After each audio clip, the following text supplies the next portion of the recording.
La cadena Democracia presenta Controversia. Pero estamos retomando con fuerza, cumpliendo las metas previstas. Hay que actuar con la fuerza que se necesita. Controversia. Sería un subsidio directo al consumidor. Una zona de seguridad del Estado. Controversia. Temas relevantes analizados a profundidad. Controversia. Con Miguel Rivadeneira. Comenzamos.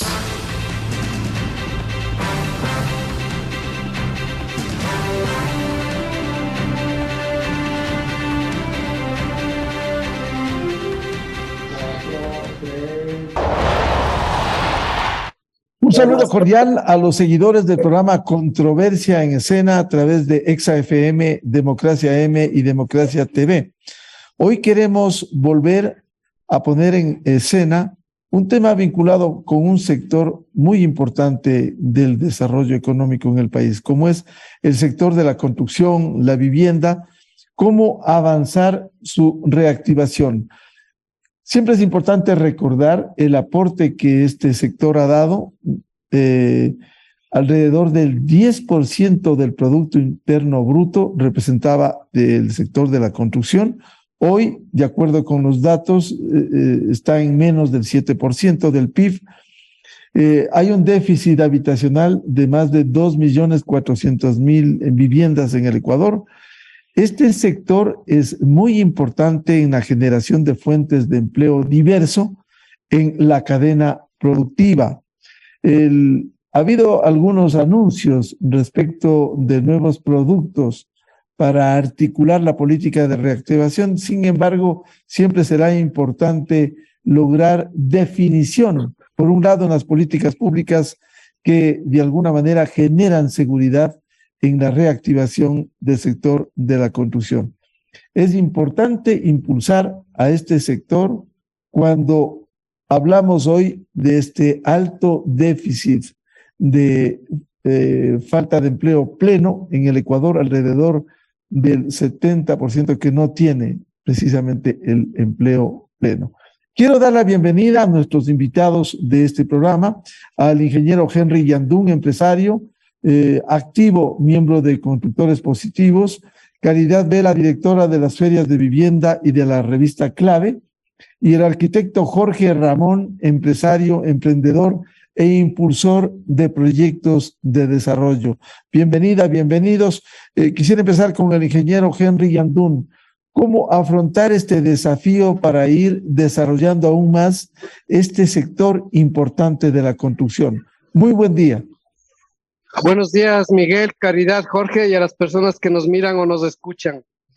Bueno, como usted decía, Miguelito, la construcción representaba cerca del 10% del PIB, ahora estamos en el 6.4%, destacando que alguna vez hizo un cálculo con el ministro Martínez de que si sumamos las actividades conexas, es decir, la del vidrio, la del aluminio, la madera y todas las otras actividades que se relacionan con la construcción, esto se encadena y llega casi al 20%. Y la verdad que a nosotros nos preocupa mucho que el Estado como un total no haga nada por la construcción. Miguel, para nosotros es decepcionante y hasta indignante que si usted habla con asambleístas, si usted habla con concejales, si usted habla con el presidente, si usted habla con ministros, con alcaldes, lo primero que sacan de su boca es que la construcción es la que más genera empleo. Y de ahí empieza cualquier discurso de ellos, pero es inaudito de que no hagan absolutamente nada para estimular la construcción, que es una actividad que estimula el empleo de una manera inmediata. Porque Miguel, si usted y yo, le he dicho varias veces, hoy decidimos hacer una obra, el lunes ya se genera empleo. Es una actividad que realmente reacciona de una manera inmediata. Entonces nosotros lo que decimos es que tenemos que alinear varias políticas porque depende mucho del sector privado. Un 30% de la construcción es de privado a privado, el 70% es obra pública. Este 30% que es de privado a privado también depende del Estado, depende de decisiones municipales, depende del BIES, depende del Consejo Municipal, es decir, otra vez tenemos una dependencia de las malas políticas públicas. Entonces, nosotros realmente creemos que hay que echar la culpa al Estado en general, que no se ha preocupado por activar la construcción. Ingeniero Yandún, ¿qué debiera hacerse para que haya un real impulso al sector de la construcción y no discursos? En verdad uno escucha en el Ejecutivo, en el Legislativo, pura promesa, pero en la práctica no se aterriza. ¿Qué y cómo debiera impulsarse? Hay varias cosas que algunas de estos sectores han intentado hacer. Por ejemplo, alianzas público-privadas con seguridad jurídica. Eso es importantísimo. Lamentablemente, los asambleístas, por intereses políticos partidistas, no lo leyeron a la ley, no la mejoraron y se quedó en el limbo. Porque el Ecuador necesita inversión privada para hacer obra pública por el déficit de recursos que tenemos nosotros. Y eso se hace con inversión extranjera que va a todos los países menos al Ecuador. Entonces ahí un tema. Una seguridad jurídica a través de alianzas público-privadas que sean un tema de ganar para las dos partes. En el sector privado hay un tema de que son las ordenanzas municipales. Las ordenanzas municipales en algunas ciudades del Ecuador lo que hacen es obstaculizar y encarecer la obra. Ahí hay que cambiar las normas para que las ordenanzas estimulen. Hay otros municipios excepcionales, como el de Manta, como el de Portoviejo, como el de Guayaquil, que en cambio estimulan a la construcción. Y ahí se nota que hay mucho más de actividad. O sea, son decisiones al alcance de nosotros. No estamos diciendo, Miguelito, que hace falta más presupuesto, que hace falta más recursos. Lo que hace falta es decisiones que permitan invertir al sector privado, tanto en la obra pública como en la obra privada. Quiero dar la bienvenida a Caridad Vela, directora de las ferias de vivienda y de la revista Clave.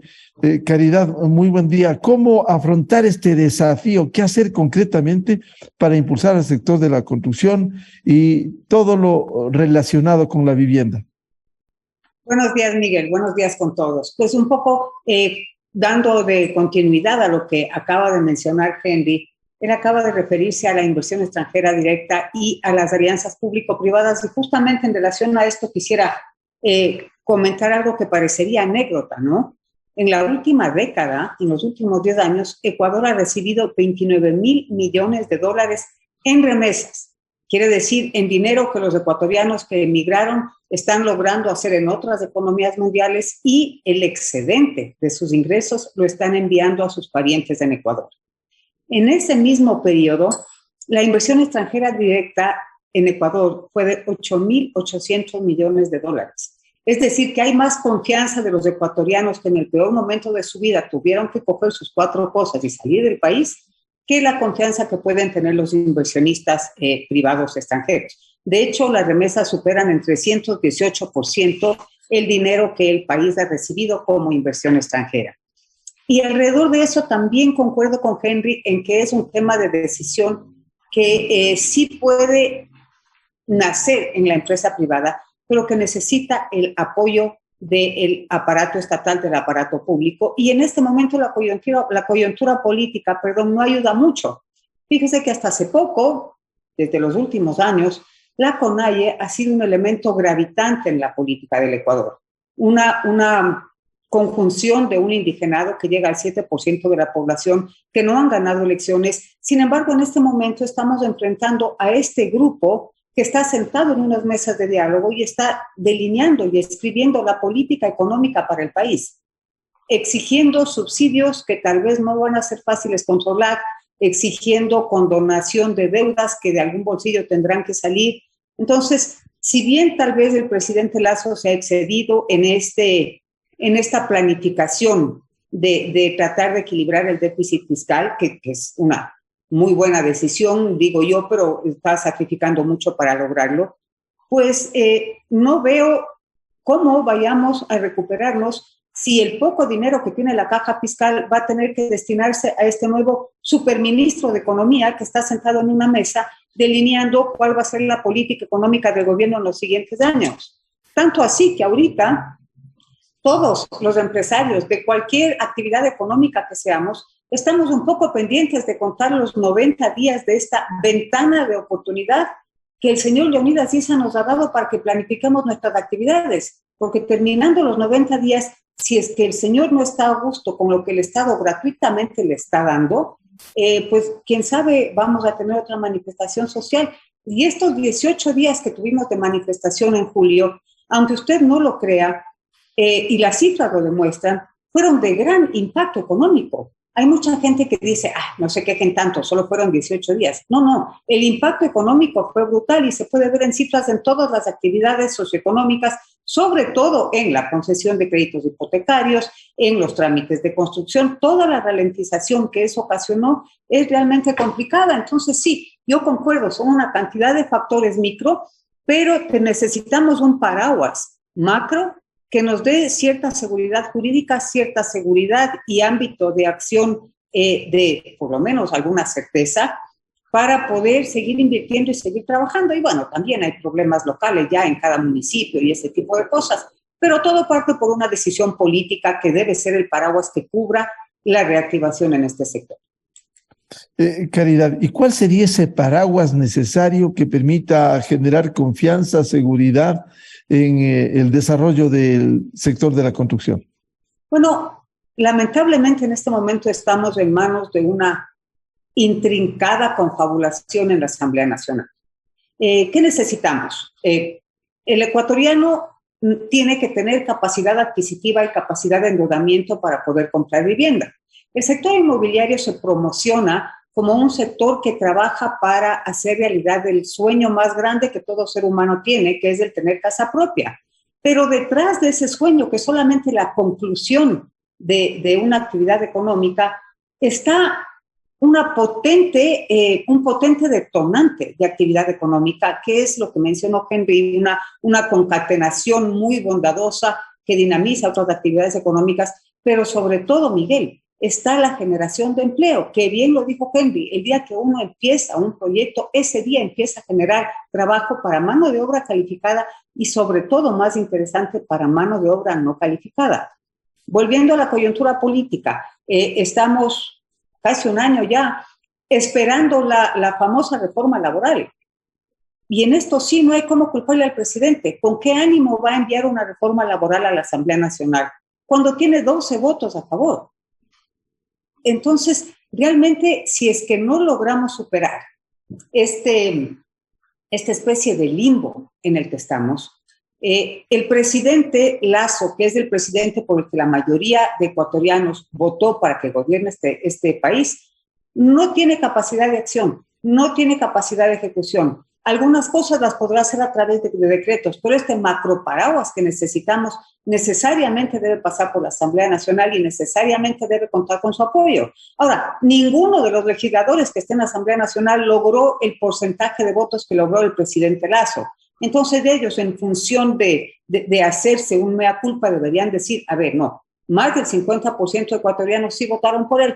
Por mí votaron un 12, 15, 20, 25, quién sabe, 30% en el mejor de los casos. Así que yo sí creo que debo ver cómo viabilizo las decisiones de la Asamblea en relación a lo que este líder, que es el único que ha ganado por mayoría, está planteando. Porque por ese camino político, por ese camino económico, es que votó la mayoría de ecuatorianos. Fíjese que estamos ahorita en una situación donde, a pesar del crecimiento en la colocación de créditos hipotecarios, solamente el 3.62% de toda la cartera de crédito que otorgan los bancos privados, incluidos mutualistas y cooperativas, solo el 3.62% se destina a créditos para la construcción y para compra de vivienda, siendo esta una actividad muy bondadosa que beneficia a muchísima gente más allá de solamente el comprador de vivienda y naciendo de un crédito que es el más sano y seguro de todos, porque tiene una garantía tangible. Es decir, si es que el deudor no puede pagar el crédito, el banco se queda con la casa y la puede vender. No hay garantía más real y tangible que esa, porque además el banco está sobreasegurado en esa garantía porque lo que presta al deudor es solamente el 70% del valor de la vivienda. El deudor pone de fondos propios un 30%. Entonces, si el banco financió el 70%, quiere decir que si es que la primera cuota, que sería muy raro, el cliente no puede pagar, el banco tiene un activo que está en libros contabilizado por el 70% de su valor comercial. No va a perder. Hay situaciones en las que hay que castigar cartera por varias razones, pero también una gran posibilidad de reactivar la economía sería llamar a un análisis de qué tan positivas serían las consecuencias de otorgarle al sector construcción e hipotecario un pedacito más grande del pastel que no sea solamente del 3.62%. Bienvenido al arquitecto Jorge Ramón, empresario, emprendedor e impulsor de proyectos de desarrollo. Arquitecto Ramón, ¿cómo enfrentar este momento tan necesario en el país del desarrollo de la construcción y también emprender en nuevos proyectos? Buen día. Muy buenos días, Miguel. Muchísimas gracias por la invitación. A ti, un saludo a los panelistas, a Henry Yandún, perdón, a Caridad Vela y Henry Yandún, primero las damas, y también a quienes nos miran y nos escuchan. Se han dicho un par de cosas, o tal vez más, muy interesantes. No podemos seguir en lo mismo. Los diagnósticos ya están dichos y están dichos desde hace mucho tiempo, pero si no hay la voluntad política para corregir desde el Ejecutivo, porque ya sabemos el caos de la política nacional y no es de ahora, es casi de manera permanente. Entonces, ¿cuál es el tema de la construcción? Henry ha dicho, la obra pública incide en un 70%. Esta es la realidad más o menos nacional. Y de esa obra pública, en efecto, se divide también en dos grandes sectores. El sector, llamémosle de la vivienda, en ese caso no inmobiliario, pero sí de la vivienda concretamente, y el de la obra pública que tiene que ver fundamentalmente con el aspecto vial. Bueno, lo primero que yo creo tiene que hacer un gobierno que entra es analizar qué es lo que hizo su antecesor y saber si cumplió, no cumplió, qué se hizo bien y qué se hizo mal. Entonces, vamos por partes. Por ejemplo, el tema de la vivienda. En la administración del expresidente Moreno se ofrecieron 300,000 y más unidades de vivienda. En la práctica, y esto dicho luego por el anterior ministro de la Vivienda, pero ya de la administración actual, no se llegó a cumplir ni siquiera las 20,000. Los informes que hay y que se puede ver como información pública hablan de 18,000 unidades. Y claro, hay un informe que presentó el expresidente Moreno atrasado a la Asamblea. Eso no existe en términos de que sean cifras documentadas y que tengan soportes como 100,000 unidades de vivienda.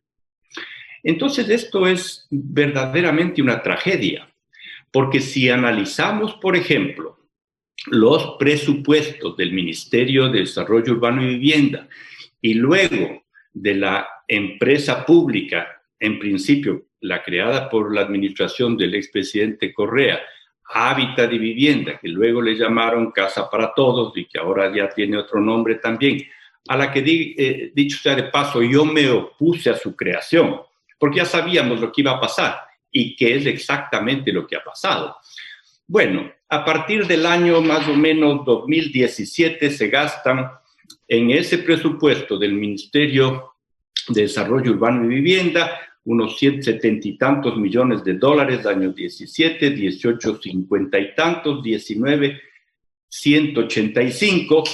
En el año 2020 la cosa es gravísima. Ahí se alcanza una cifra de 1.000 millones de dólares. Parece que ese era el fuerte del año de inversión y del periodo o de la administración del expresidente Moreno. Posteriormente, en el 2021, 75 millones y ahora también constan otros 74 millones de dólares para el presupuesto del 2022. Bueno, si sumamos todo eso, vamos a tener más de 1.500 millones de dólares. Comparemos frente a los resultados.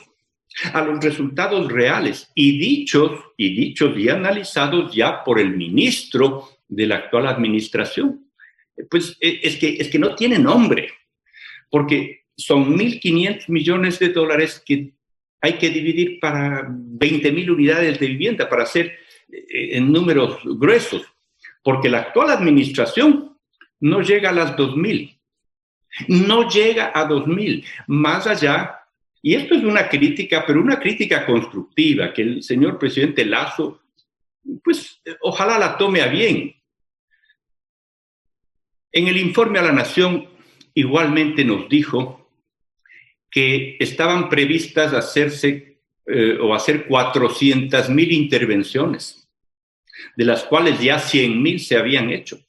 Eso es una forma de decir y también de confundirnos, porque estas tales intervenciones implican entrega de predios, se regalan predios, se hacen escrituras sobre asentamientos posiblemente ya reales, se hacen reparaciones, estas intervenciones de pequeñas cosas, y bueno, no hay cifras reales exactas de lo que se ha construido como tal. Entonces, vamos a suponer, porque esto sí existe ya en los informes públicos, vamos a suponer que sean estas 20.000 unidades de vivienda. Los costos de estas viviendas duplican y más el valor real de las viviendas. Me refiero al costo directo de la vivienda. En el sector privado, nosotros sabemos que un gasto de un 3%, hasta de un 4% para costo indirecto, costo administrativo de oficinas de administración central, como de obra, digamos, el residente, el bodeguero y este tipo de cosas, costo administrativo no debe superar el 3-4%. Pero aquí más que se duplica. Entonces, con estas cifras que yo me permito exhibir de manera global, general, sería bueno que se haga un análisis y que la actual administración fiscalice, pues, para saber en dónde estamos parados y de qué se trata. Yo me permito, porque ya dije yo esto en un pequeño texto que circuló por las redes, hay que cerrar el Ministerio de la Vivienda y lo mismo la empresa pública de vivienda. Tener una visión de una política pública clara en lo que hace 20 años más o menos funcionaba en Colombia. Ahí existía un ministerio que se llamaba Ministerio de Desarrollo. Creo que vivió ese ministerio con ese nombre hasta el año 2002, en la administración todavía de Andrés Pastrana Arango. Y luego ya lo cambiaron de nombre, se integró con otros temas de industria, de turismo, en fin. Pero si nosotros hiciéramos algo parecido con el Ministerio de Obras Públicas y el Ministerio de la Vivienda actualmente, para crear un ministerio de desarrollo. ¿Por qué? Porque la óptica es otra, porque la visión, la filosofía tendría que ser distinta. Ministerio de Desarrollo. Entonces ahí este sería el encargado de una política pública, de una política de Estado, para que entendamos verdaderamente el tema del desarrollo. Miguel, tú has tenido la bondad de presentarme como promotor o impulsor, has dicho, de proyectos de desarrollo. Esa es la verdad. Estoy metido de cabeza los últimos años en un portafolio de proyectos que no alcanzan a aprender en el ambiente estatal, ¿no? En ninguna de las carteras de Estado, en ninguna de las secretarías, porque realmente tienen otras preocupaciones y el día a día de la administración de los ministerios o en el caso de los GATS y de los municipios les come. Entonces no se pueden enfocar en ningún proyecto nuevo. Yo quisiera terminar esta primera intervención con una cosita muy pequeñita en este sentido. algo más. Mire, señor presidente Lasso, ¿por qué no poner justamente, si es que se entiende una posibilidad de reestructuración de esta naturaleza, a verdaderos ministros de Estado? El país sí tiene gente. El país, claro que tiene gente que le puede ayudar a salir de este atolladero y de este gran problema en el que está. Dos nombres de personas que ya no están con nosotros. Uno de la costa y otro de la sierra. Don Marcelo o Marcel Laniado de Huy, por ejemplo.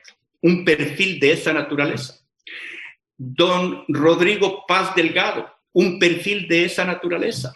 Uno de la costa, uno de la sierra. Que le ayuden, señor presidente, que le ayuden a poner rumbo en este país. Caso contrario, vamos de mal en peor.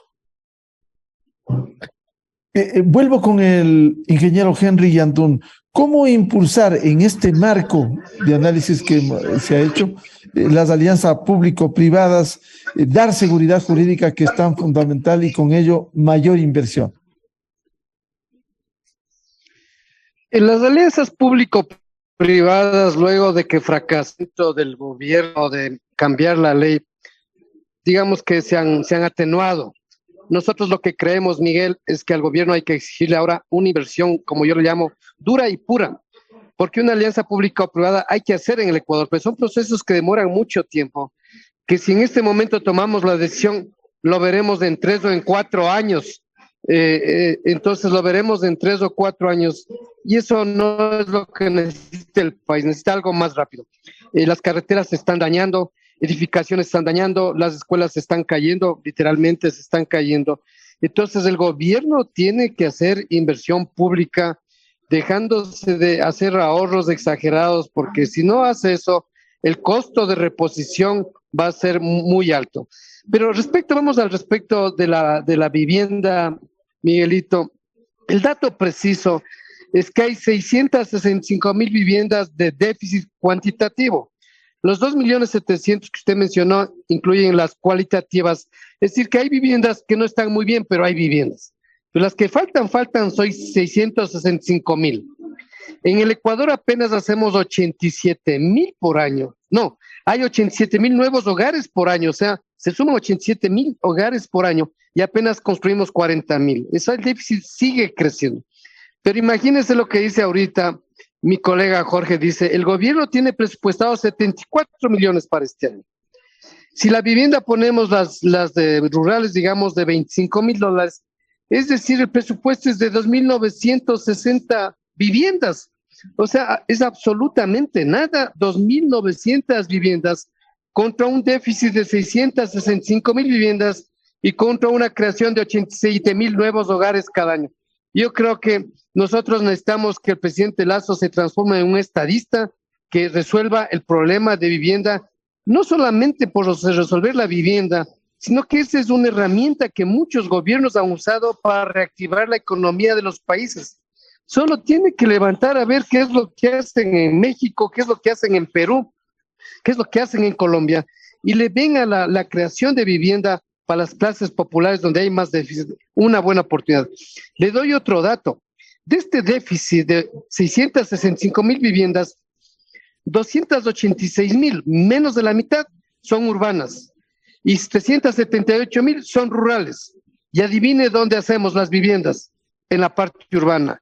Y adivine dónde los indígenas, por ejemplo, necesitan vivienda, es en la ruralidad, y ellos nunca pidieron esto, demostrándose que ese movimiento indígena lo que quería es réditos políticos y no réditos para su gente, porque lo primero que debieron haber pedido es agua, debieron haber pedido baterías sanitarias, vivienda para la ruralidad, porque si se les ofrece vivienda en las ciudades y no vivienda en la ruralidad, sigue habiendo la migración, sigue intensificándose el problema. Ahora vamos a otro ladito, Miguel, tenemos que aprovechar el tiempazo que tenemos con usted. El gobierno, en cambio, sí tiene una buena herramienta que yo creo que está funcionando relativamente bien, que son los proyectos de menos de $90,000. Esos son los proyectos que tienen un subsidio del Estado y las viviendas tienen un subsidio en la tasa de interés y tienen unos bonos también. Y con esto sí se logró, Miguel, que la cuota de la vivienda propia es parecida a la cuota del arriendo. Lamentablemente, el gobierno no ha publicitado lo suficientemente esto, porque la clase media baja, inclusive los pobres que están, yo les digo, pobres trepadores, sí accederían a la vivienda bis y bip. Esos recursos, en cambio, Miguel, que son más de 800 millones, sí existen. Es un fideicomiso con auspicio internacional, y creo que el gobierno en la práctica debería fomentar más el proyecto bis y bip, porque sí hay los recursos, sí hay la demanda, pero la demanda no conoce y la oferta sí está dedicada. Son proyectos muy bonitos y ojalá por medio de este programa logremos llegar con este mensaje a la ciudadanía que si adquieren viviendas de menos de $90,000, la tasa es subsidiada, es una muy buena oportunidad y eso sí deberían acceder sin hacer ningún trámite con el gobierno. Esto es de privado a privado. Gracias. ¿Y qué haría falta, ingeniero Yandún, para impulsar eso que de alguna manera se ha desarrollado, estas viviendas VIP? Básicamente yo creo que el gobierno, como siempre se ha dicho, está fallando en la comunicación de una manera desastrosa, porque el gobierno debería fomentar un beneficio que está dando, es que es un beneficio fabuloso y es increíble que el gobierno no sea capaz de publicitar un beneficio para la sociedad, un subsidio que da el Estado para la población, pero la población no conoce. Simple y llanamente, el Midubi tiene que hacer publicidad. Ahora, vámonos a los créditos BIES. En cambio, yo puedo destacar que el BIES, y hay que reconocer, está haciendo un buen trabajo. Hoy hubo una noticia de un colega de Cuenca que se demoraron 18 días en el trámite, una cosa que hace pocos meses se demoraban 180 días. Ahí están haciendo muy buen trabajo y asimismo para viviendas de menos de $90,000 la tasa es menos del 6%, es una buena oportunidad. Yo creo que esas son buenas noticias, Miguel, y nosotros estamos enfocados a esa dirección, tratar de fomentar vivienda que esté al alcance de todos y que no dependa mucho del Estado, porque cuando depende del Estado, del municipio, ahí sí nosotros realmente tenemos que hacernos a un lado. Caridad Vela, ¿cómo lograr impulsar alianzas público-privadas que de alguna manera reactiven de una manera más intensa al sector de la construcción y los programas de vivienda? Miguel, nuevamente la respuesta es lograr que la Asamblea apoye la gestión del presidente y que permita que una ley como la Ley de Inversiones pueda ser viable y pueda ser aplicada en Ecuador. Mientras no tengamos seguridad jurídica, mientras no podamos ofrecer al inversionista un panorama claro y transparente en el largo plazo, muy poco podremos hacer para atraer esos dineros. Basta ver la cantidad que reciben los países vecinos latinoamericanos en inversión extranjera y lo que recibe Ecuador. Tengamos en mente que en este momento y después de las últimas elecciones que se dieron en varios países de Latinoamérica, bajó el riesgo país en el Ecuador y pasamos a ser como el niño mimado de los extranjeros en el territorio, en esta sección del mundo. ¿Por qué? Porque teníamos un gobierno de una persona que no venía del socialismo, que no venía con estas ideas revolucionarias, que no venía con esta intención de quitar al que tiene para dar al que no tiene, venía con ideas mucho más claras. Si quieren llamarlo capitalista de derecha, pues allá cada uno verá cómo lo bautiza, ¿no? Pero pasamos de la época del presidente Correa, de la época del presidente Moreno, a una época, pienso yo que el presidente Moreno hizo una gestión de transición, de salir de lo uno para aplanar el camino y que podamos empezar lo otro. Y pienso que esa transición fue bien recibida por los ecuatorianos y es una de las pautas, de los pilares que lleva a Guillermo Lasso a ganar la presidencia. Sin embargo, tener un presidente que tiene cierta ideología, cierta filosofía política, no es suficiente en un país democrático como Ecuador. En un país democrático como el nuestro necesitamos que el presidente integre su plan de gobierno en un conjunto de leyes, pero que estas leyes sean aprobadas por la Asamblea Nacional. Todo es perfectible en un momento dado y supongo yo que si es que la Asamblea hubiera debatido correctamente el proyecto de ley de inversiones, por ejemplo, tal vez alguna modificación se hubiera solicitado y quién sabe, hubiera sido para mejor, pero no, de cajón rechazada. Cualquier cosa que venga del presidente Lasso va a estar rechazado. Entonces, yo pienso que mal podemos exigirle que cumpla sus promesas de campaña si es que no ha habido este acompañamiento en el legislativo para que esas promesas se hagan realidad. Veamos, Miguel, usted y yo somos afectados de lo que está pasando con la famosa ley de comunicación en este momento. Esperemos que el presidente la vete completamente. A pesar de que eso nada tiene que ver con una reactivación económica, sí tiene que ver mucho con la confianza que pueden poner los inversionistas nacionales y extranjeros al momento de querer establecer una alianza de carácter público-privada con el gobierno. Entonces, volvemos a lo mismo, es seguridad jurídica lo que necesitamos. Pero si es que no podemos ponernos de acuerdo y tener un diálogo que lleve a buen puerto las propuestas del presidente, muy poco vamos a lograr. Yo he visto a presidentes a través de los años, porque ya a mi edad puedo hablar de algo de historia, y en ese sentido veo que la época de campaña es una época de ofertas, pero no es una época de mentiras tampoco, es una oferta con buenas intenciones. Una cosa es estar en el lado en el que estamos nosotros en este momento y ver las cosas tan claras como las estamos viendo. Podemos incluso señalar culpables. Yo estoy culpando a la Asamblea Nacional. Todos estamos encontrando un culpable, que este ministerio no funciona, que esto no está funcionando como debería ser. Otra cosa es sentarse ya en la realidad, en el Palacio de Carondelet y decir, a ver, esta es mi intención. Esto es lo que yo quiero hacer para mi país. Y de ahí empezar a ver todas las piedras y las rocas que le van poniendo en el camino para que usted quiera cumplir con su intención. Sin el menor afán de defender ni atacar a nadie, hemos visto que la época de campaña es la época del ofrecimiento y que los primeros meses o el primer año en el poder es la época de la justificación. Pasamos del ofrecimiento a la justificación de un día para otro. Porque si bien esto es lo que yo pienso que se puede hacer, ahora tengo que justificar por qué no lo puedo hacer. Fíjense, el presidente Lasso que se comprometió en campaña a subir el salario mínimo y a mejorar de alguna manera el poder adquisitivo de los ecuatorianos.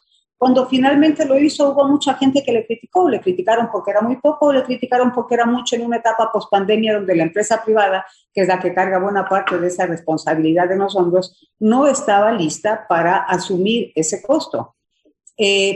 Había en la ley tributaria que pasó por la Asamblea gracias a que los asambleístas no lograron, tal vez ni siquiera la entendieron y por eso no la discutieron y pasó por el Ministerio de la Ley. Ahí había un capítulo de una reforma laboral que se lo acaban de echar atrás. Entonces, si todos estos mecanismos que desde el Poder Ejecutivo se quieren implementar para lograr los objetivos son bloqueados de entrada en la Asamblea Nacional, yo creo que realmente deberíamos seguir el ejemplo de Leonidas Issa. Yo estoy dispuesta a ponerme poncho y no salir a quemar la Contraloría, pero sí salir a hacer una fogata fuera de la Asamblea. Porque los señores asambleístas, ninguno de ellos supera la votación que tuvo el presidente Lasso en las elecciones para presidente. Sin embargo, ellos son los que están dando al traste con toda la capacidad ejecutora que puede tener el Poder Ejecutivo en conducir esta nación.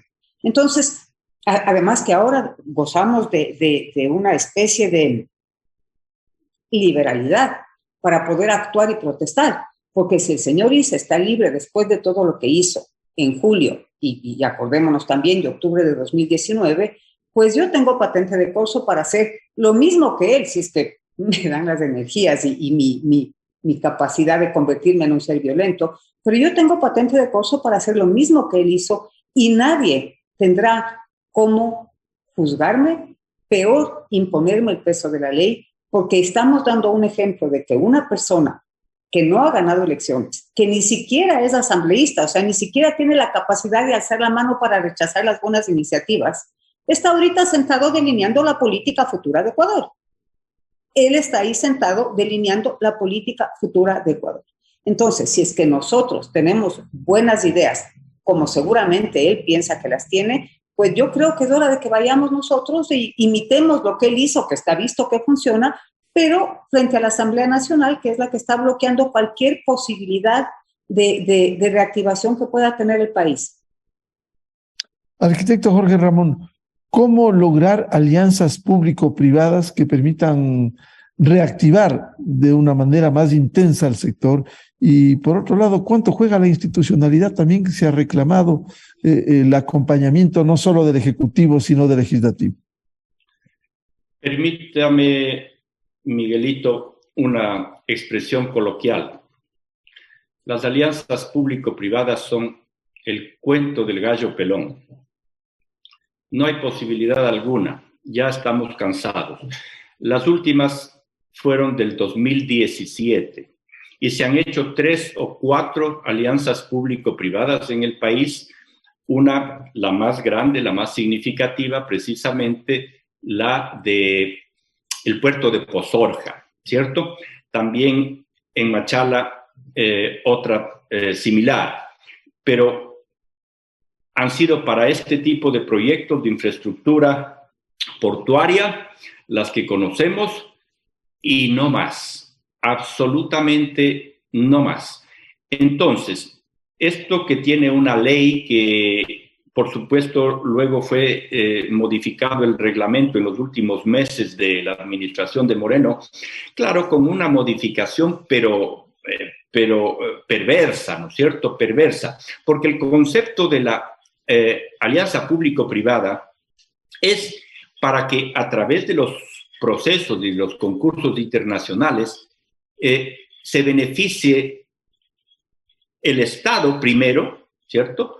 Este es un juego de ganar-ganar, pero se tome la mejor alternativa posible en beneficio del Estado, que somos todos los ecuatorianos. Y en uno de los artículos del reglamento, cuando se decía, porque esto sigue un proceso que antes, que se lo ha conocido, en la ley no se lo menciona así, el famoso Swiss Challenge. Y entonces esto permite que el proponente inicial, cuando ya se abre el procedimiento, tenga la posibilidad de igualar o mejorar la oferta de los otros concursantes. Pues ahí le pusieron un no en el articulado que decía que se tiene que permitir este proceso de mejorar, de igualar o mejorar la oferta. Finalmente le pusieron un no. Es decir, es la cosa más perversa porque el proponente privado presenta una oferta, o sea, tardado años de trabajo, como grandes inversiones para los estudios, y luego un nuevo proponente presenta $1,000 menos su oferta y puede ser considerada la mejor oferta sin el chance que tenga esto que se llamaba o que se llama en el póker el revite, ¿no es cierto? Igualar o mejorar. Entonces, hay mucha perversidad, evidentemente, en los temas de orden político, en los temas de la asamblea, en los temas de un gobierno que fenece y que ya le deja al otro y le quiere dejar atado de manos y cosas por el estilo. Nuestro país vive una degradación social, pero también una degradación de valores, ética, moral. No nos entendemos en absoluto. Y claro, lo que se ha conocido siempre también, que si hay alguien que saca la cabeza por ahí y dice, bueno, pues hay que hacer esto, no, hay 10 detractores que le dicen no por esto, no por este otro, no por lo demás allá. Vamos, entonces, en la línea de ser propositivo, como soy yo, porque a mí el tema político realmente, créanme, estimados amigos contertulios, Miguel, a las personas que nos escuchan, a mí no me gusta. Yo no hago opinión de orden político, mis opiniones son siempre de orden técnica en función de los proyectos que hemos presentado desde hace 20 años. He presentado un portafolio de proyectos por $7,000 millones, ¿no? Que son proyectos absolutamente viables, todos y cada uno de ellos. Sostenibilidad económica, sostenibilidad social, sostenibilidad ambiental. Se puede analizar uno por uno. Pero este que está muy relacionado con el tema de la vivienda, por ejemplo, ¿no es cierto? El mayor proyecto, el proyecto alternativo para el tema del Aromo. A ver, el país invirtió más de $1,500 millones entre estudios y también algunos gastos que se pueden ver en la realidad en territorio, que se llama, ¿no? Fundamentalmente 2 contratos, uno de $300 millones para el agua y otro de $300 millones para el movimiento de tierras. Es increíble, ¿no? Que pasen 2 administraciones y que no se haga absolutamente nada con eso, que no se pueda tomar una decisión. Y en ese proyecto, en solo ese proyecto, están propuestas 20.000 unidades de vivienda. 20.000 unidades de vivienda, que es la posibilidad de una población de 80.000 personas y que a su vez es el crecimiento de 4 cantones manavitas para apenas el 10% del crecimiento poblacional, de lo que significa tener política pública en función de proyectos concretos, implica que el Ejecutivo no deba pensar que estos proyectos puedan hacerse a través de los ministerios. Definitivamente no funcionan. Los ministerios están encargados de muchos temas de orden operativo. Llega el ministro y atiende a cualquier cosa menos a un verdadero plan de política pública para cambiar la realidad del país. Entonces, juntar un tema que no funciona, hacer el análisis de lo que se ha gastado y entender, como decía Caridad, que desde el sector privado se puede plantear muchas cosas y ser evidentemente más eficiente, es el momento para hacerlo, porque pues en eso es lo que nosotros creímos, en eso es lo que nosotros nos esperanzamos cuando había una visión de un presidente o de un candidato presidencial que cree en la economía liberal, en el libre mercado. Pero no, esto no está funcionando en esa manera y hay que decirle con comedimiento, pero hay que hacerle ver al señor presidente. Hay mucha improvisación, esa es la verdad. Mira, las casitas de caña. A ver, las casitas de caña que están propuestas a $18,000, yo les garantizo que esas casitas, dado los altos costos que tienen el ministerio, los costos administrativos, etcétera, etcétera, superan más del doble. Entonces, no es negocio para el país, no es negocio, porque si bien esta es una tecnología interesante, alternativa, esa la puede hacer cualquier estudio profesional, cualquier constructor, cualquier promotor del sector privado, y pues no se requiere al presidente de la República que inaugure un programa de 200 casitas de caña. La gente le ha criticado. Entonces, hay que hacer las cosas de la manera más cabal, más lógica, que sea un tema de política pública, pero para que se pueda mantener en los gobiernos sucesivos, en los distintos gobiernos. Por ejemplo, en obras públicas. El anterior ministro de Obras Públicas igual, y el presidente lo ha dicho, el presidente ha recogido, porque el presidente está mal informado, Miguel. El presidente está mal informado por sus ministros. Vamos a hacer las carreteras Quito-Guayaquil y la carretera, o Guayaquil-Quito y la carretera Guayaquil-Cuenca. Miguel, eso que tiene y que el presidente ha repetido por varias oportunidades, tiene 50 años, porque la primera vez que se propuso fue en el gobierno militar todavía, uno de los últimos, en los años 70, ¿no? Luego, yo conozco muy bien del tema, fui su director ejecutivo cuando esa iniciativa llegó al mayor desarrollo, que fue constituir una corporación, aprobarla en el Ministerio de Industrias, darle vida, etcétera, etcétera. Pero lo que dice Caridad, claro, no hay seguridad jurídica.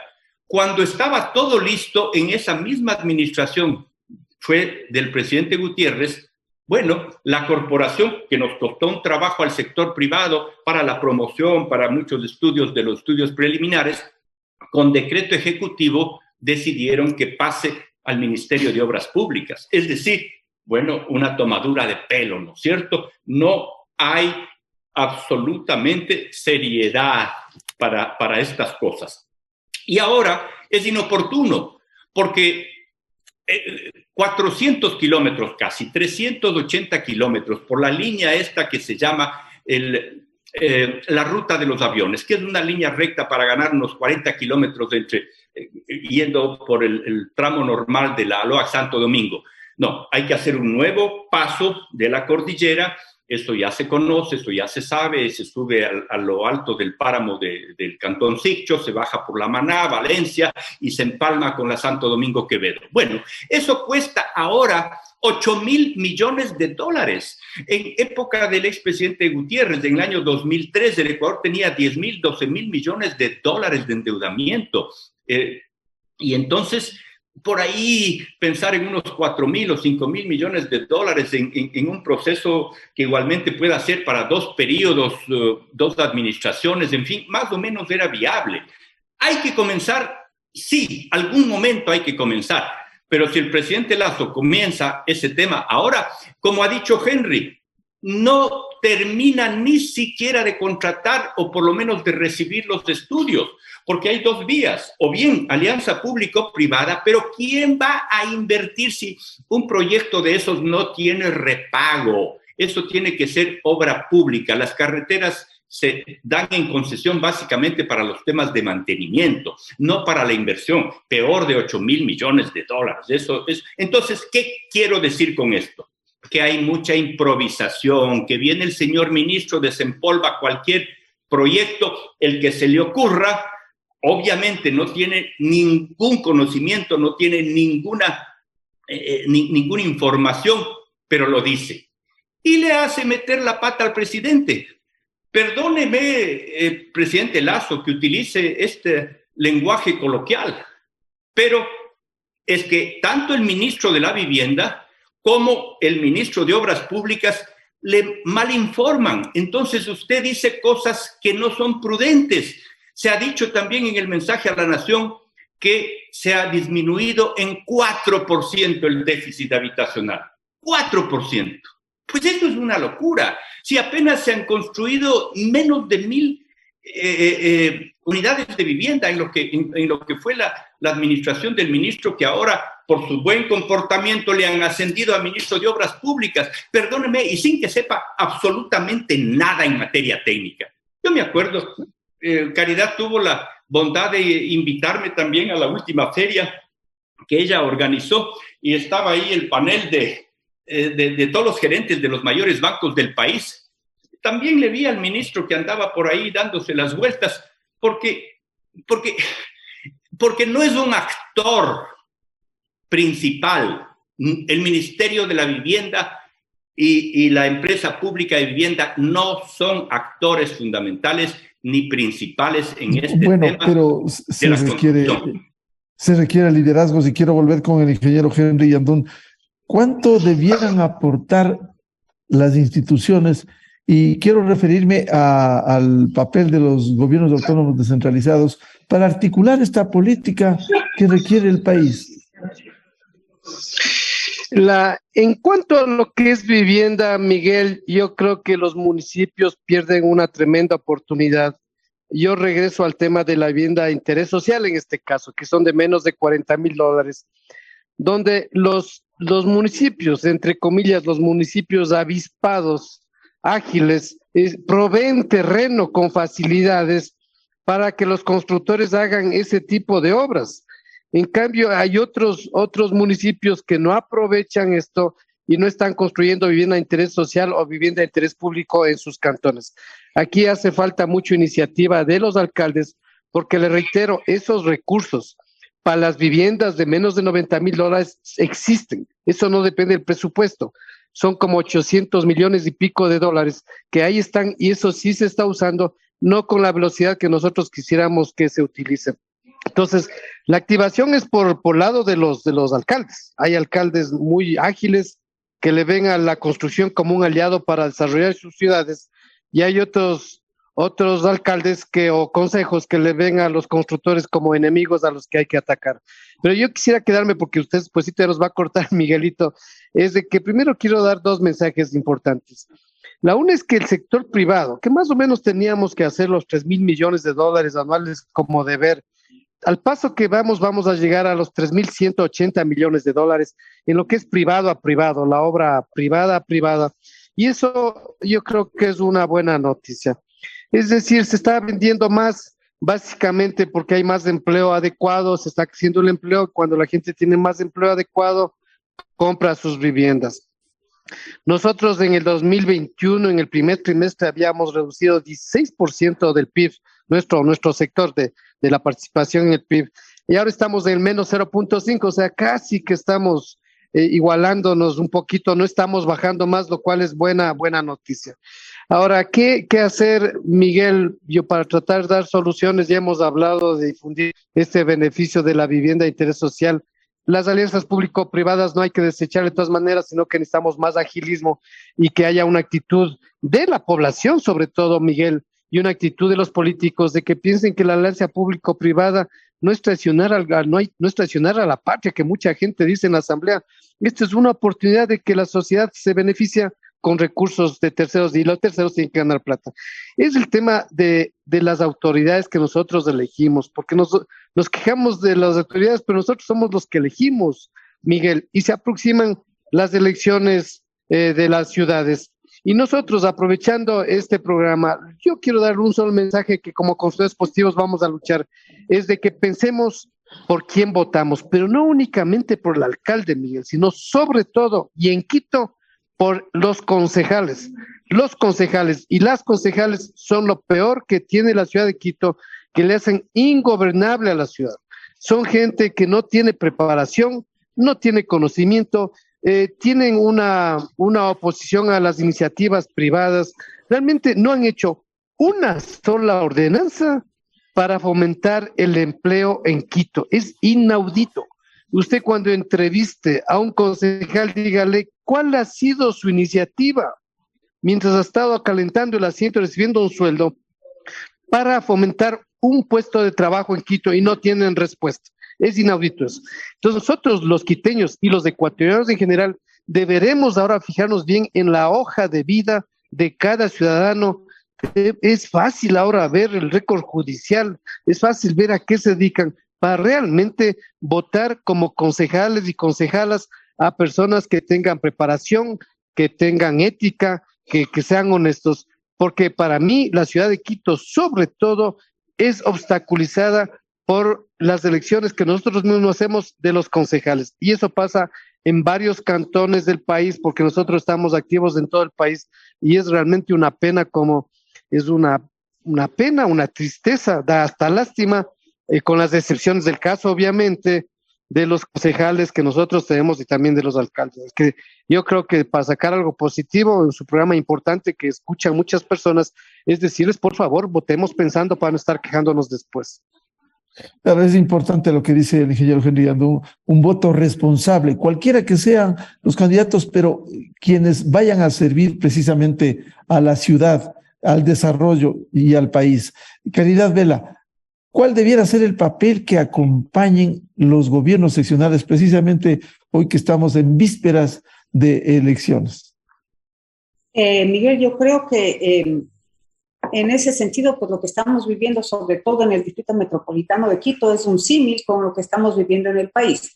Es decir, en los cantones, en los municipios, hay un poder ejecutivo, que es el alcalde, y hay un poder legislativo, que es el consejo. Y si es que las dos cosas no se acompañan unas a otras, no va a suceder nada, porque hemos decidido que ahora hay que demostrar fortaleza oponiéndose a todo lo que se proponga, pensando que es una debilidad estar de acuerdo con un líder. Yo creo que ahí hay un tema de muy mal entendimiento. En estas últimas semanas, por el trabajo que hago con la revista y en mi afán de analizar qué es lo que está sucediendo en distintos territorios, Miguel, puedo decirle que Guayaquil, el Gran Guayaquil, digamos, ¿no? Guayaquil, San Borondón, Durán, Daule, son unos fenómenos de inversión inmobiliaria. Uno levanta una piedra y hay un proyecto. Y el proyecto no es un edificio de 5 pisos y 8 departamentos. El proyecto es un edificio de 4 torres, de 19, 20 pisos, uso mixto. ¿Por qué? Nos preguntamos por qué en Guayaquil sí y en otras partes no. La respuesta es porque ese Gran Guayaquil tiene cantones que tienen alcaldes que invitan al inversionista a poner su dinero para el desarrollo de la ciudad, entendiendo el beneficio que van a recibir. Manta sucede exactamente lo mismo. Portoviejo sucede exactamente lo mismo. Santo Domingo, en donde no he estado, pero también sé que va por el mismo camino. Mientras tanto, en el Distrito Metropolitano de Quito, yo les escucho a los constructores, porque desde mi papel de comunicadora, pues entenderán que no construyo sino sueños y esperanza, pero nunca he hecho ni un arco de fútbol en mi vida. Pero en mi papel de periodista, escucho a los constructores que les demora 2 años o más sacar un permiso.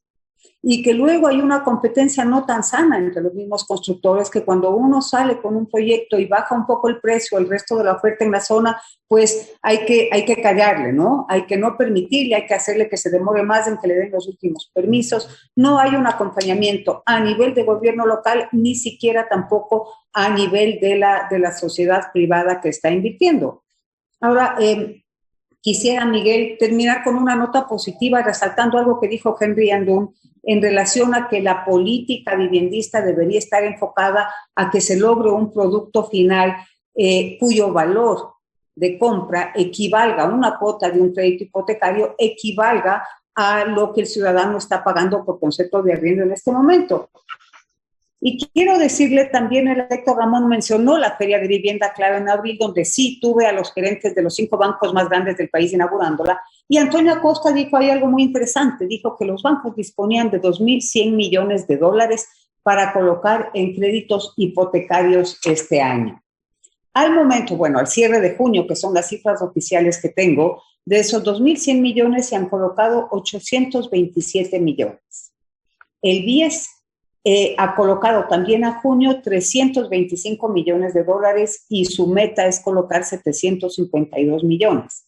Entonces, si sumamos lo colocado por los bancos privados con lo colocado por el BIES, podemos estar muy optimistas pensando que tenemos 1.000 millones y un poquito más por colocar en el segundo semestre del año.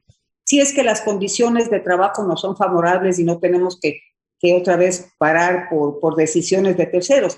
De tal manera que ahí tenemos una bolsa de dinero que las instituciones financieras están destinando a nuevos créditos hipotecarios, lo cual nos hace ver que puede ser un cierre de año fabuloso si es que las cosas siguen al ritmo que siguen. En relación al crédito hipotecario, otro punto interesante, Banco del Pacífico tiene de momento, sin afán de hacer cuñas tampoco, pero hay que decir las verdades, la mejor tasa del mercado para hipotecarios, el 6.99%, a 20 años plazo. Y aquí es a donde hago referencia a lo que mencionó Henry, porque como estoy a puertas de otra feria de vivienda, esta vez en Cumbayá, pues es cuando le saco filo a la información de crédito hipotecario, porque nos viene muy útil en las ferias. Para comprar una vivienda de $100,000, las cuotas con la tasa del 6.99% a 20 años plazo son de $900. Eso para una pareja de casados quiere decir $450 cada uno, que probablemente es menos de lo que están pagando este momento por concepto de arriendo. Vámonos un poco más arriba, vámonos a vivienda de $150,000. Las cuotas mensuales serían de $1,350.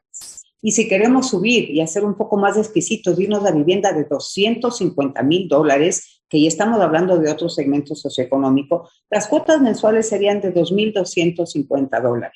De tal manera que yo creo que en este punto, dejando de lado la participación del gobierno, porque está visto que mientras la Asamblea no decida cambiar de actitud, el gobierno poco podrá hacer, es muy rescatable y destacable al mismo tiempo la acción de la empresa privada desde el lado de la oferta, de los constructores y promotores inmobiliarios que antes de terminar de vender un proyecto ya están boceteando y tramitando la ejecución del siguiente, y el acompañamiento que esta empresa privada está teniendo de parte de los bancos privados y también del BIES, que está haciendo un muy buen papel para que los dos puntos del mercado, que son oferta y demanda, se junten, porque el intermediario ahí es la institución financiera. Muy poca gente podrá sacar la chequera y comprarse un departamento girando un cheque. El 99.9% de los ecuatorianos necesitamos el apoyo de un banco. Y si es que estas dos puntas del mercado se cohesionan con la institución financiera como intermediaria, como está sucediendo en el panorama en este momento,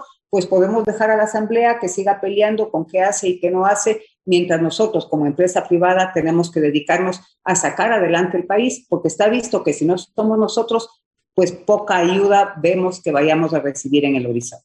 Claro, Por cierto, a la Asamblea no hay que dejarle muy suelta desde la visión ciudadana, porque van a terminar desbaratando al Ecuador con todas las cosas que buscan. Arquitecto Jorge Ramón, ¿cuál debiera ser el papel de acompañamiento de los gobiernos seccionales, que son los que tramitan permisos, los que debieran agilizar procesos hoy, más que nunca que estamos en vísperas de elecciones? Sí, ese es otro cuello de botella, ¿no? El tema de los municipios verdaderamente se han convertido en casi enemigos a sueldo de los desarrolladores inmobiliarios.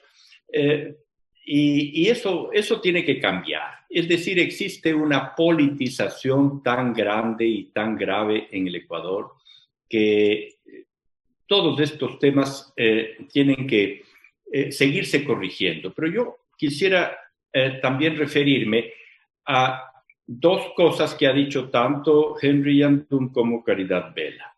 Henry mencionó el aspecto o el tema de un fideicomiso. Existe un fideicomiso que se creó con dinero, con garantía, mejor dicho, con crédito público sí, pero con garantía del BID en una parte, la mayor parte, con otra parte de garantía de la CAF por unos $60 millones y otros 60 millones de contraparte nacional. Eso estaba por el orden de los casi $400 millones y que era justamente para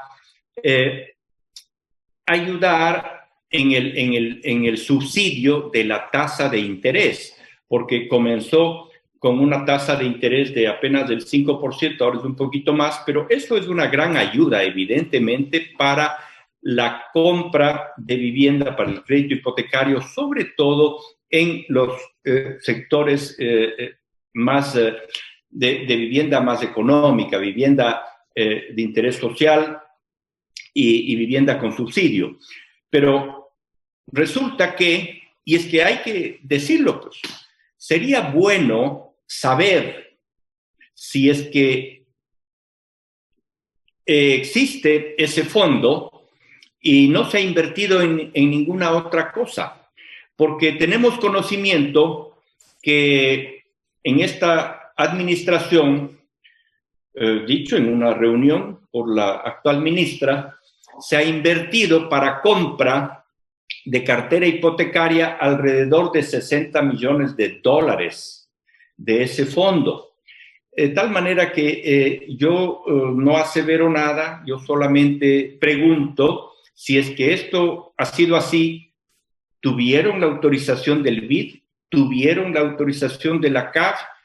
Es un tema que se puede hacer porque la demanda de ese dinero para lo que se construye de vivienda anualmente, lo que se ocupa en el crédito hipotecario, en efecto, no llega a más de $20 millones. Nosotros hemos hecho los cálculos, me parece que son apenas $18 millones. De tal manera que ese fondo podría servir para el subsidio de la tasa 20 años. Y claro, seguramente pensaron que eso no debe ser así y que tiene que tener un rendimiento financiero.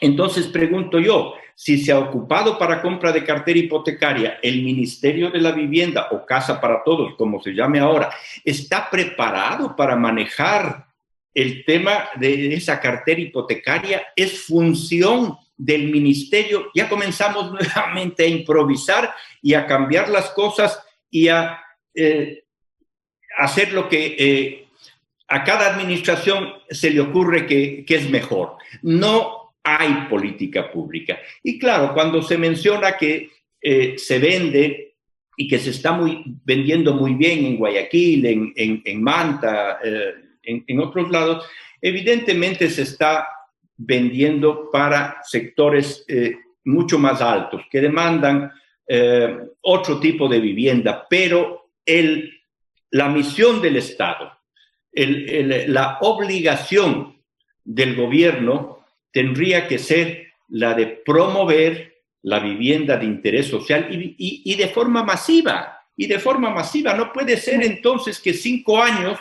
y nosotros tengamos un resultado tan precario de menos de 20,000 viviendas, ¿no? Con todo este gasto. Tremendo, tremendo. Entonces, ¿por qué no escuchar? Y a propósito de esto de los alcaldes que ya vienen, etcétera, nosotros hemos presentado proyectos que tienen estudios terminados, Miguel. El proyecto de reordenamiento urbano de la edificación pública de Quito es un proyecto que le permite encontrarse tanto al gobierno central como al gobierno municipal, encontrarse, así como digo, 2.500 millones de dólares en favor de la ciudad que están ahí y que lo hemos desarrollado en un estudio de 450 páginas, clarísimo, con todos los anexos, con toda la información suministrada por Inmobiliar, por todas las fuentes que se requiere para un efecto de esta naturaleza. El presidente Lasso nos ha dicho, señores, sector privado, inviertan en el país, inviertan en el Ecuador. Bueno, nosotros lo venimos haciendo con todos estos estudios durante años.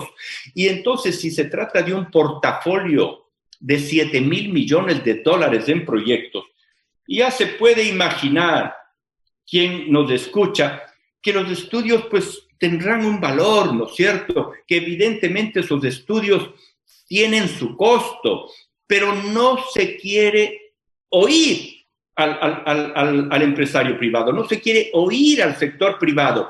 Los ministros, los secretarios de Estado son los dueños de la verdad, improvisan lo que se les ocurre. 39,000 millones de dólares, ha dicho el presidente de la República, que hay un portafolio de proyectos con los que ellos están buscando la inversión extranjera y etcétera. Pero Caridad dice, ¿cuánto es de eso real? ¿Cuál es la inversión real del país en los últimos 10 años? Es exigua, completamente, totalmente. ¿Por qué? Porque la visión es que hay que llegar al poder, que hay que ser ministro, que hay que ser secretario de cualquier cosa y desde ahí tratar de hacer algo. Y eso verdaderamente es difícil, esto es casi imposible porque hay tal cantidad de problemas ya en la administración que es un verdadero caos. Lo que se tiene es que generar el espacio al sector privado, a los promotores independientes, a los emprendedores que lleguen con proyectos y con estudios completos para que por lo menos los revisen, pues, para que por lo menos se den el trabajo de leerlos. Es que es inaudito, Miguel. No hay voluntad política para cambiar. Todo el discurso es con respecto al tema político, con respecto al tema de la CONAIE, con respecto al asunto de la Asamblea y bueno, el país sigue atrancado porque bien, se encuentra ahí el pretexto y no la visión de desarrollo que necesita el Ecuador. Bien, yo quiero agradecer la participación, el aporte al análisis de lo que debiera el país concienciar sobre la auténtica reactivación, el impulso al sector de la construcción, la vivienda, que fuentes de empleo puede generar en el Ecuador. Cómo avanzar su reactivación, tema que ha sido abordado. Quiero agradecer la participación de Henry Yandún, empresario y líder en Constructores Positivos, Caridad Vera, directora de las ferias de vivienda y de la revista Clave, y el arquitecto Jorge Ramón, empresario, emprendedor e impulsor de proyectos de desarrollo. Muchas gracias por el aporte y la participación en el programa Controversia en Escena, y les deseamos un feliz fin de semana. Muy buen día. Esto fue Controversia, temas relevantes, analizados a profundidad. Miguel Rivadeneira vuelve el próximo sábado.